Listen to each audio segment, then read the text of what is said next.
The tech bros and the promise of technological progress is just a pile of garbage. It's just a massive scheme and a scam. And worse, it has turned into, the way to control us all. And the horizon line for that looks pretty close. So I like to be able to bash technology and the dummies who fall for it whenever I can. Here's a great example. And I don't mean to pick on this person. This person is actually just representative of a whole swath of people. I can't really pick on this person, in my opinion, because she is a carbon copy of all of the sheep, all of the trend-following sheep. This person is in every woman. Okay, so she shouldn't take it personally. She happens to be, I can't tell you what she happens to be. That'll spoil the ending. All right, listen, this has to do with Elon Musk's Tesla cars, the electric vehicles, okay?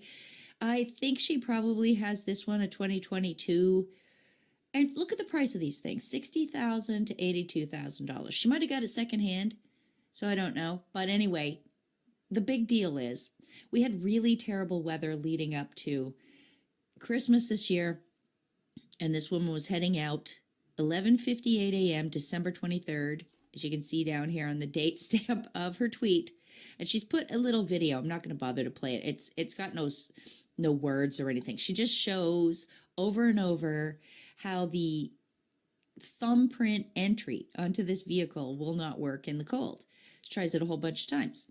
So she posts this on Twitter, and of course, because techno people are basically a cult, like you're not allowed to criticize their wonderful technology, especially Elon Musk's stuff. He has an army of people, whether they're real or bots, like marketing campaign things, I don't know what they are, but they're not nice. They're not kind. It's the same thing as what happens if you accidentally say something that the woke mob doesn't like.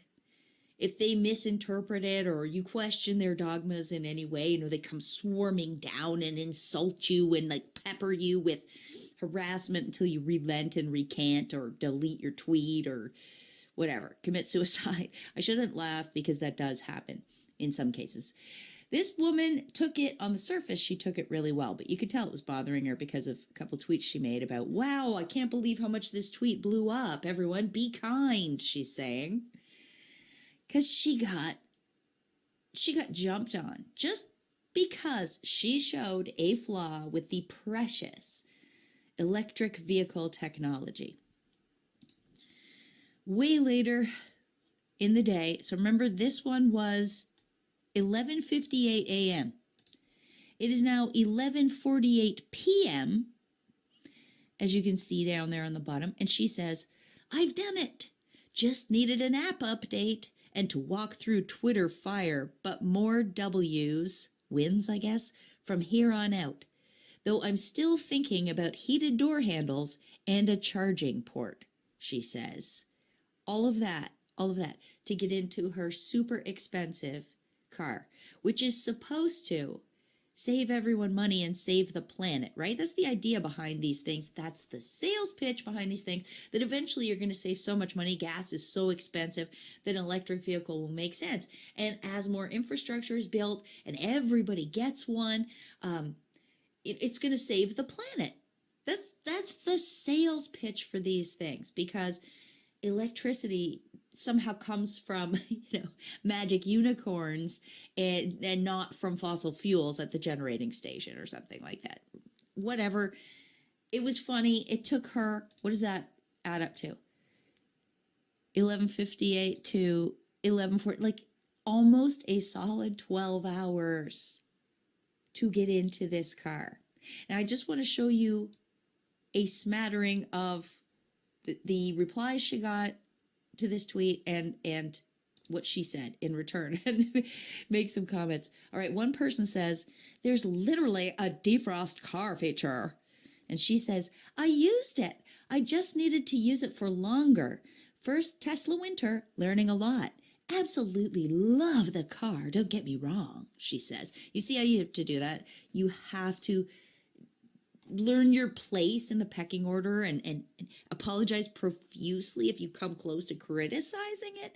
Okay, so she's doing that. And then we learn how, I was curious. I thought to myself, okay, she used the defrost car feature, but she needs to use it longer. How long did she use it? She used it 30 minutes. And she needs to use it longer, she says. How long do you guys defrost your cars, those of you who live in the frigid winter? I mean, that was a very cold day. We had a big storm and the wind was really cold. But as you can see from the front picture there, it wasn't like it was totally iced up. That is just snow, a thin layer of snow sticking to our car. So it's not like it was really super bad.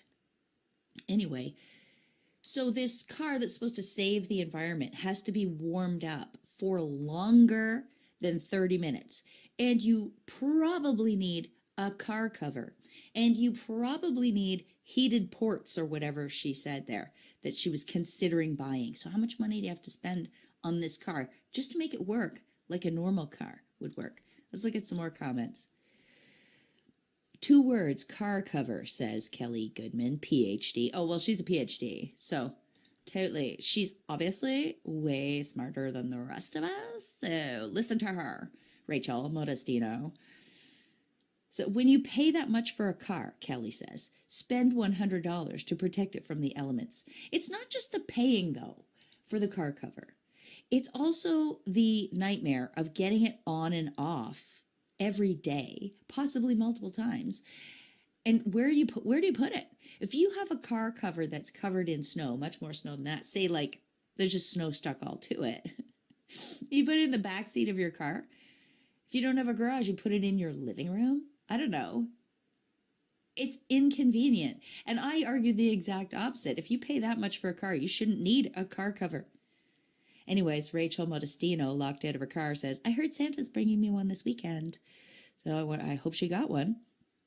And then someone, Berntson, replies, see user manual. Search for cold weather best practices. Everything is described there. Greetings from Norway. We have 8 months of winter a year and a lot of Teslas.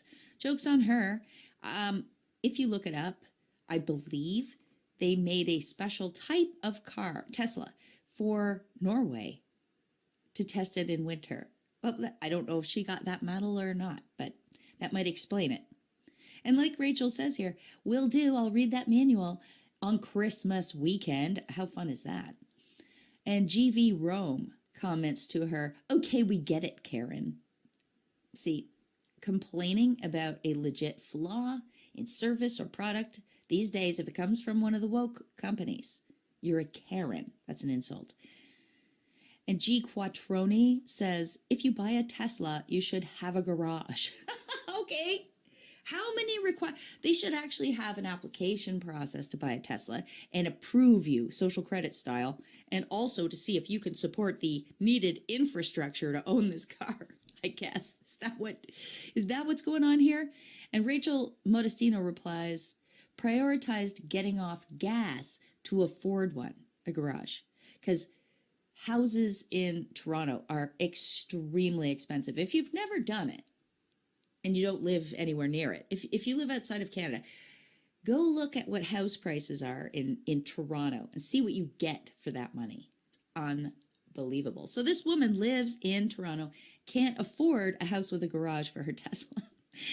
But she's getting off gas so that she can use that money to save for a garage, right? But joke's on her, because now she's going to have to defrost her car every day for longer than 30 minutes. That'll deplete the battery of the Tesla as well. I don't know. Maybe don't buy Teslas if you live in the winter. People should know better than this, than to fall for these tech bro things. And look how little common sense Rachel Modestino has. She says about the garage, my home is 100 years old and we're going through a reno, adding a carport to the list. A carport. That will keep snow from falling on it, but the wind and the blowing snow, like what we just went through, carport, do you know what a carport is? Like a garage without walls. Rachel Modestino, not too smart, but Elon Musk loves those kinds of people, especially if they get high-paying jobs which apparently, it seems to me, corporations are prioritizing hiring dummies. Sorry, everybody, to be rude. In between Christmas and New Year's, I'm being very snooty, snotty, bitter. Not bitter. It's not bitter. I'm mocking them. Anyway, whatever. Then Zach Gilbert helpfully says, it's a learning experience, owning a Tesla. Owning a Tesla is a learning experience. But a lot of pro-Tesla people are hardcore negative against anyone pointing out issues. Yeah. As I can see, he says, from all the replies here. Yes, exactly. And here she goes again. Rachel Modestino apologizing and saying, I love the car. I enjoy it every day. And I didn't mean to dig Elon. I just didn't want this issue for the price I paid. At least she's bold enough to stick up for her point. Good on you, Rachel. Good on you. You didn't just let it go and go, no, actually, I love paying $60,000 or whatever you paid to have all these problems and not be able to use it like a normal person. And then David says, you're being too dramatic. Where's your de-icer? You ain't Canadian if you can't solve this problem. And she says, I never needed it with my Ford, but it's top of the shopping list. Also, would that work? I don't think your average de-icer is going to work on a thumbprint. De-icer lets you get your key in the lock. Am I wrong? See, I live in Canada. I've had my own car since I was less than 20 years old, and I've never had to de-ice my locks. I did have trouble one time, had to chip ice off the handle, but it's just not a problem in normal non-electric vehicle cars. It's probably a problem for a lot of people who've experimented with those other kind of locking mechanisms over the years. But if you stick to low tech, you'll be fine. I'm an analog sort of girl, and I do believe that all of that is going to come back around as we get deeper and deeper into the tech nightmare world. All right, but here's the punchline about all of that I just showed you. Rachel Modestino, Tesla owner locked out of her vehicle, took 12 hours to figure out the tech of how to get into it. And what if her phone battery was dead? What if she wasn't at home when that happened? How would she have ever overcome this problem? Because it's not a matter of getting a bar down there and popping the lock. It's complicated. This is progress, baby. Don't forget. What does she do for a living?